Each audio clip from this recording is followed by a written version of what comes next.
Hey, welcome back to Money Matrimony, the podcast where we talk love, money, and everything in between. I'm your host, your name, and whether you're boot up, flying solo, or somewhere in between, we're here to help you build a better relationship with your money. Now, let me ask you something. Have you ever looked at your bank account and thought, where did it all go? Or maybe you're swiping that credit card like it's a magic wand. Poof, debt appears. You're not alone. Today, we're diving into something we all deal with at some point.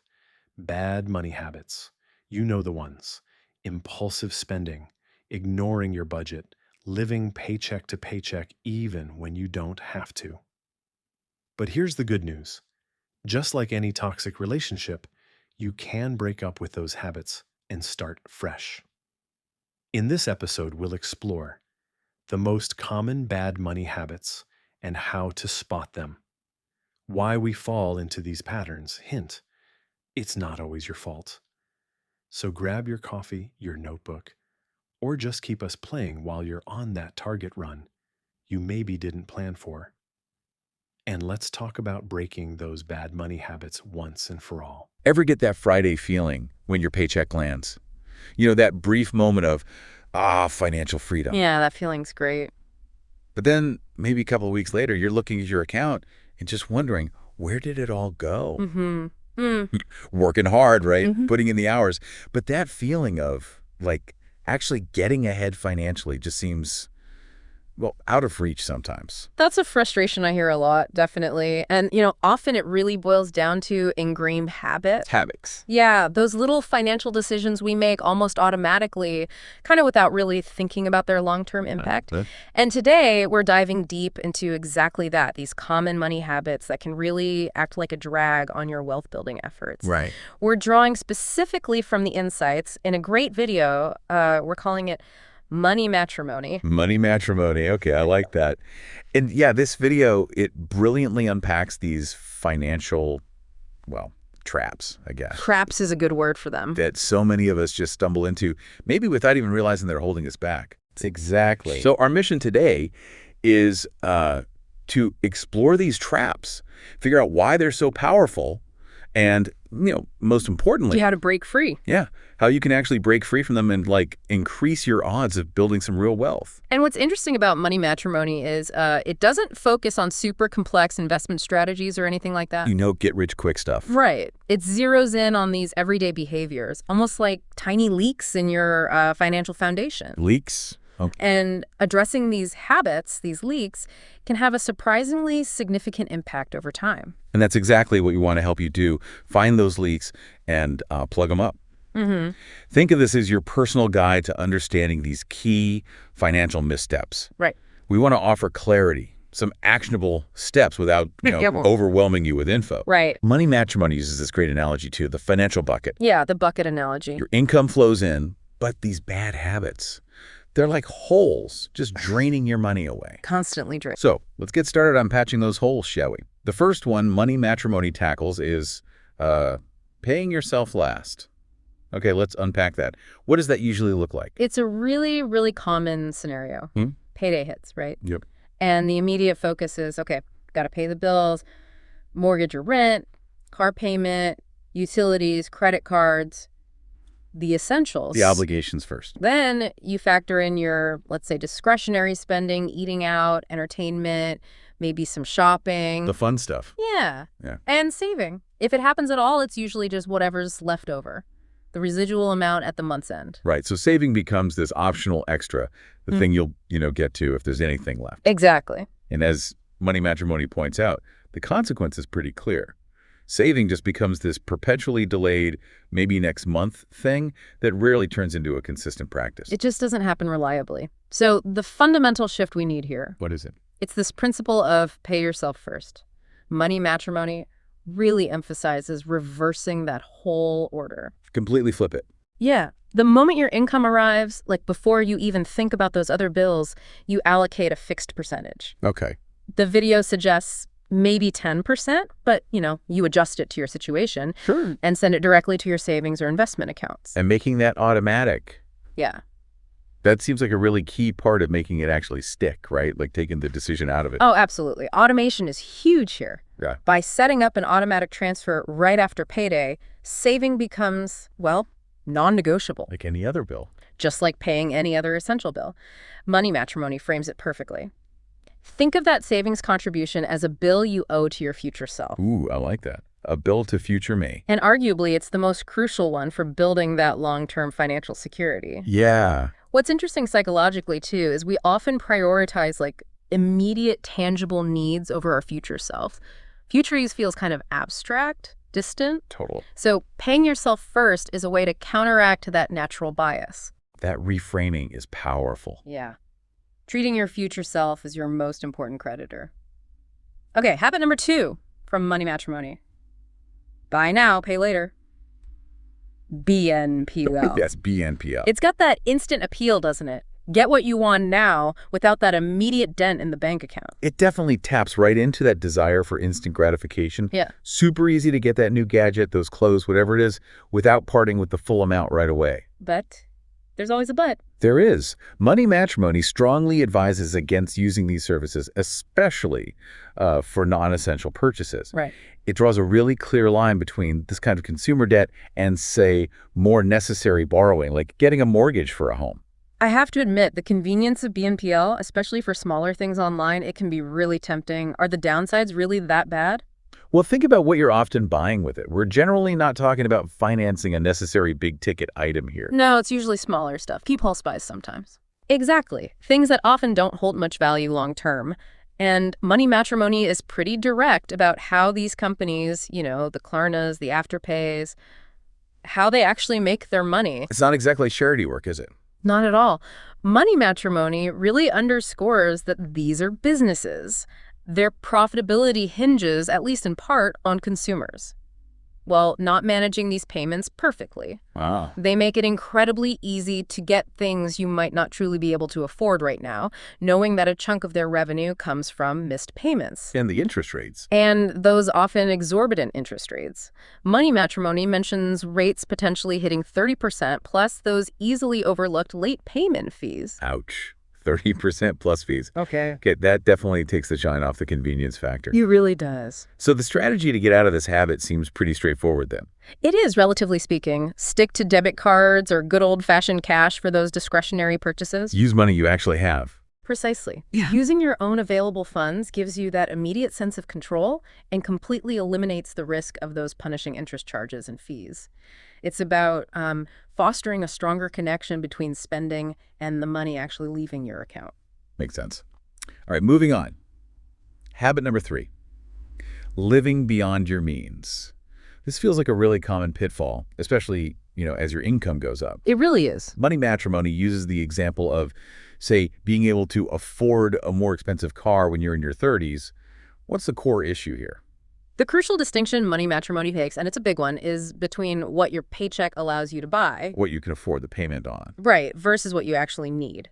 Just because your income has increased so you can take on a larger car payment or afford a more lavish lifestyle doesn't automatically mean it's the smartest long-term financial move. And Money Matrimony illustrates this so well with that car scenario, highlighting how, a $25,000 difference between a basic and a luxury model. Yeah, something like that. That difference, invested over time, could potentially compound into like $500,000 by retirement. It's a staggering number when you see it laid out like It that. really is a very sobering thought. It truly emphasizes the huge long-term opportunity cost Yeah. of overspending on non-essential items today. Right. Money Matrimony frames it as a conscious trade-off. Maybe giving up a bit of that external validation or keeping up with the Joneses vibe now. That shallow appearance, as they put it. Exactly. Trading that shallow appearance for significant financial security and flexibility down the road. Definitely makes you reconsider that car upgrade, doesn't it? Okay, habit 4 is just saving. Now wait, at first glance, that sounds good. How is just saving a bad habit? It's not that saving itself is bad, obviously. Saving is crucial. Okay, good. But Money Matrimony argues there's often a vital component missing if you only focus on saving. Okay. I used to think just, diligently cutting expenses, brown bagging lunch, skipping fancy coffee, that was the absolute key. And those things are valuable. Don't get me wrong. Money Matrimony acknowledges the value of good saving habits, But but it astutely points out that building wealth is really a dual process. You need to be effective at saving the money you currently earn, right. and you need to be actively exploring ways to increase your income streams, your earnings potential. Because there's a limit to saving. Exactly. While those strong saving habits are beneficial, there's a natural ceiling to how much you can realistically cut back on expenses. You can only trim costs so much. Right. You can only trim those financial weeds, as the analogy goes, so much. Precisely. But the potential for increasing your income. Hmm. In theory, it's much, much broader, maybe even unlimited for some. Okay, so how do we balance these two? Frugality versus income growth. Money Matrimony suggests consciously balancing that necessary frugality with a proactive approach. You need to identify and pursue income-generating opportunities. Like the garden analogy they used. Yeah, I like that one. Garden needs more than just consistent weeding, which is like saving. It also needs the constant addition of seeds, water, and sunlight representing income growth to truly flourish and, give you a bountiful harvest. That makes perfect sense. Yeah. Saving is the foundation, maybe, but it's not the whole building strategy. Well put. Okay, let's delve into habit number 5. Resetting compounding through large withdrawals. This sounds like something that could seriously derail long-term plans. Oh, absolutely. This one's huge. Consistent saving and maybe even more importantly, consistent investing lets that incredible power of compound interest work its magic. The snowball effect. Exactly. It builds over long periods. Money Matrimony warns strongly against disrupting this powerful process by making big withdrawals from your investment accounts. Why is it so bad? Because it essentially forces you to start the compounding process all over again. You lose all that valuable momentum from the returns you'd already built up. You kill the snowball. You kill the snowball. And this is where the real magic of compound interest kicks in, is your money starting to earn money on itself. And that growth accelerates over time. Taking chunks out stops that acceleration. And Money Matrimony points to some common culprits for these big withdrawals, right? Like expensive cars and homes. Exactly. Cars and homes are the big ones mentioned. We already touched on cars, but the perspective on potentially postponing a home purchase is really interesting. Yeah, tell me more about that. Because owning a home is like the dream for so many people. It is, and Money Matrimony acknowledges the fundamental need for shelter, but it presents some pretty compelling historical data comparing average annual returns. Housing versus stocks. Housing versus the stock market in the U.S., specifically using Robert Shiller's extensive research going way back. And what did Schiller find? The numbers are quite striking. Over a very long period, housing saw average annual returns of around, say, 3.4%. Okay. Compared to approximately 9.3% for the U.S. stock market. Wow, that's a big difference. Like almost 6% per year difference. Yeah, roughly 6% annually. And while that might not sound enormous year to year, Over decades. over the long term, Money Matrimony emphasizes the truly monumental impact. It suggests you could potentially end up literally thousands of times richer by prioritizing stock market investments over tying up capital in a home, especially during those early wealth building years. Thousands of times. Even with a mortgage, where you get leverage from the down payment. Even factoring in the leverage you get with a mortgage, which Money Matrimony acknowledges, the historical difference in wealth accumulation still heavily favors prioritizing stock investments in your younger years. Maybe not thousands of times with leverage, but still potentially hundreds of times richer, according to the video's calculations. Okay, so the suggestion isn't never buy a home. Not at all. It's more about carefully considering the timing, maybe postponing that big purchase, or at least being really mindful of not overextending yourself financially on a house early on when that capital could be compounding elsewhere. And didn't Money Matrimony mention Warren Buffett on this? It did. It included a relevant quote, something like, "The time to buy a house is when you need one." Simple, but profound. Yeah, it underscores the idea of prioritizing your capital, putting it where it can work hardest for you, especially early on. Like a carpenter needing their tools, your capital, is your tool for building wealth. Don't tie it up unnecessarily. Right. Deploy capital strategically for growth. Okay, let's move to habit 6. Postponing investing. I think this resonates with a lot of people, feeling like you need a pile of money first, or you need to be some kind of expert. Yeah, those are common excuses or maybe legitimate fears for some. Being too old, not knowing enough, having too little money. And Money Matrimony has a pretty direct message about this, doesn't it? It does. Very direct. It emphatically states that the best time to start investing was yesterday. And the next best time Is today. Yeah. Right now, the core message is crystal clear. Every single day you delay investing is a day of lost potential. Future wealth growth just shrinks because you missed out on compounding for that day. So time is really the most critical factor. Unequivocally, time is the magic ingredient in investing. More important than timing the market. More important than picking the perfect stock initially. It really hammers home that classic saying, the best time to plant a tree was 20 years ago. Its second best time is now. Exactly. So for someone listening who feels overwhelmed or thinks they don't have enough cash to start, what's the advice from Money Matrimony? The key takeaway is just get started. Seriously. Even if it's with a small amount. Like how small? Whatever you can consistently afford. Money Matrimony recommends automating regular investments, maybe into low-cost, broadly diversified index funds. That's a really straightforward way to begin. Take the guesswork out. Right. The emphasis is on building the habit and focusing on consistency over trying to be perfect or becoming an instant investment guru. Just start, be consistent. Exactly. But there's an important caveat, of course. Which is? Money Matrimony wisely cautions. Don't invest money in the stock market that you absolutely need for essential short-term expenses. Like, if you know you need heart surgery in 6 months, don't put that cash in the market. Okay. Common sense prevails. Yeah. Your emergency fund needs to be safe and accessible first. Absolutely. Critical expenses first. Got it. Habit number 7. Failing to measure. I think many of us have a decent sense of our income, but maybe less clarity on where it all goes. That's an incredibly common scenario. You know your salary, your paycheck amount, but a detailed understanding of spending patterns often missing. Vague ideas, maybe. Yeah. And Money Matrimony revisits that financial bucket analogy here. Those unmonitored expenses, they're like unseen holes, silently, steadily draining your financial resources. But you don't even know they're there. Exactly, which leads to the fundamental principle here. Let me guess. What gets measured gets managed. You got it. You simply can't effectively address overspending or find areas for improvement if you don't have a clear picture of where your money is actually going in the first place. Wow. Makes sense. You need the data. You need the data. And to illustrate just how powerful tracking expenses can be, Money Matrimony shares this really compelling anecdote. Oh, yeah. What was it? It was about the significant long-term financial impact of a seemingly small daily habit, like smoking, comparing 2 people over decades. Okay. One ends up broke and sick, the other is healthy, and according to the story, can afford a Ferrari just from the money saved and invested by not smoking. Wow. A Ferrari generator. Right. It demonstrates how diligently tracking your outflows can reveal where your money is really being allocated. It helps you uncover your own personal Ferrari generator of wasted funds, whatever that might be for you. That's a powerful, maybe slightly uncomfortable thought. Okay, habit number 8. This one feels deeply human. Keeping up with the Joneses. Ah, the Joneses. Always seem to have nicer stuff. Right. And Money Matrimony points out it's not just about simple greed, is it? There's something else driving it. Yeah, it highlights that envy is a huge driving force here, maybe even more powerful than pure acquisitiveness.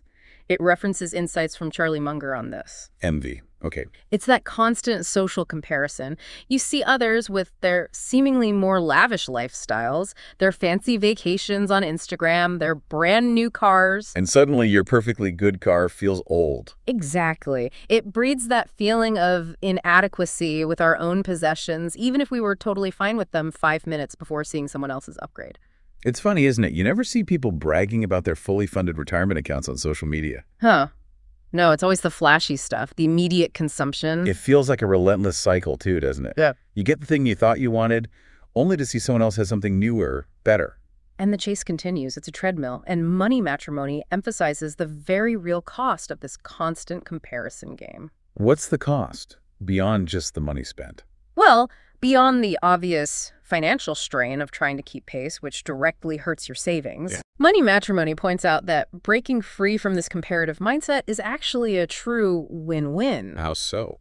You not only protect your savings and your wealth-building potential, but you also cultivate greater personal contentment. You shift your focus to your own values. Like what? Like relationships, health, pursuing meaningful activities, Yeah. things that actually bring lasting happiness, rather than those fleeting status symbols often amplified online. That's a really insightful way to look at it. Shifting focus from external validation to internal values. Good stuff. Habit number 9, tax inefficiency. Okay, taxes, the unavoidable. Yep. As Benjamin Franklin famously quipped, "In this world, nothing can be said to be certain except death and taxes." He wasn't wrong. And Money Matrimony rightly emphasizes that taxes will likely be one of your single largest financial outlays over your entire lifetime. It's huge. And every dollar that goes unnecessarily to taxes is a dollar that can't be saved, invested, or used for things you actually value, right? Yeah. Precisely. Now, Money Matrimony is careful here. It acknowledges that specific tax strategies vary wildly depending on where you live, your income, your situation. So no specific stock tips, no specific tax advice. Exactly. It doesn't offer specific advice, but it does suggest some general principles to be mindful of. Like what? Well, it suggests leveraging readily available resources, search engines, maybe even AI tools now to get a basic understanding of tax strategies relevant to your specific situation. Do your homework. Yeah. Some general principles mentioned include things like trying to hold investments for longer than a year. Why? To potentially benefit from more favorable long-term capital gains tax rates. Okay. Utilizing tax-advantaged accounts is another big one. Think traditional and Roth IRAs, 401ks in the U.S., or similar structures elsewhere. Tax shelters, basically. Tax-advantaged, yeah. And understanding how you might be able to offset capital gains with capital losses. But there's another but. Money Matrimony also offers a slightly contrarian but important perspective here. It cautions against becoming so fixated on minimizing taxes. Like obsessing over every last cent. Yeah, obsessing to the point where you actually neglect opportunities to significantly increase your overall income in the first place. It also adds a thought that higher earners have likely benefited from society and perhaps should contribute accordingly through taxes. Interesting balance. Focus on growing the whole pie, not just fighting over the tax sliver of a smaller pie. That's a great way to put it. Grow the pie first. Okay, finally, we arrive at habit number 10, lifestyle inflation. This feels particularly insidious because it often feels like, well, like a reward. It does. It's that well-documented phenomenon where your spending levels just seem to rise almost automatically right alongside any increase in your income. Got a raise. Buy nicer things. Exactly. And the danger, as Money Matrimony highlights, is that this can completely neutralize any financial progress you make. It doesn't matter how much your salary grows, if your spending grows just as fast. So you end up still living paycheck to paycheck, just with more expensive stuff. Precisely. Paycheck to paycheck, but with a bigger house, fancier car, more expensive vacations, still potentially precarious. Money Matrimony shared an anecdote about this, right? Investment bankers. Yeah, about how quickly spending on luxury goods escalated as their bonuses increased. It really brings the point home. It also touches on how advertising constantly fuels this cycle, doesn't it? Oh, yeah. Always presenting new desires, equating stuff with success or happiness. That quote about working jobs we dislike to buy things we don't need. To impress people we don't like. Yeah, that whole cycle. So what's the antidote? How do we fight lifestyle inflation? The crucial strategy, according to Money Matrimony, is to be conscious about it. Aim to increase your standard of living at a significantly slower rate than your income grows. Create a gap. Create and maintain a gap. It emphasizes the importance of keeping a consistent savings rate. So if you were diligently saving, say, 10% of your income when you made $50,000, the goal should be to continue saving at least that same 10%, or ideally, even more. As your income rises to $70K, $100, whatever it might be, let the savings amount grow with your income. And this all kind of circles back to the bigger picture, doesn't it? Like, what's the point of managing money well? What's true wealth? Absolutely. Money Matrimony subtly nods towards concepts like MJ DeMarco's wealth trinity from the Millionaire fast lane. Remember that? Vaguely. Family, fitness, and freedom. Family, fitness, and freedom. The idea is that money, when managed wisely and intentionally, isn't the end goal itself. It's a tool. A tool to buy what? To ultimately buy that freedom. Okay. Freedom to do what? Well, that freedom can look different for everyone, right? All right. But it could mean having the time to be fully present with your family, watch your kids grow up, or pursuing passions and interests, maybe starting your own thing, making a difference in the world, cultivating deeper relationships. Basically spending more time doing what actually brings you joy and fulfillment. Exactly that. And Money Matrimony wraps up by echoing that powerful, deceptively simple advice from Munger again.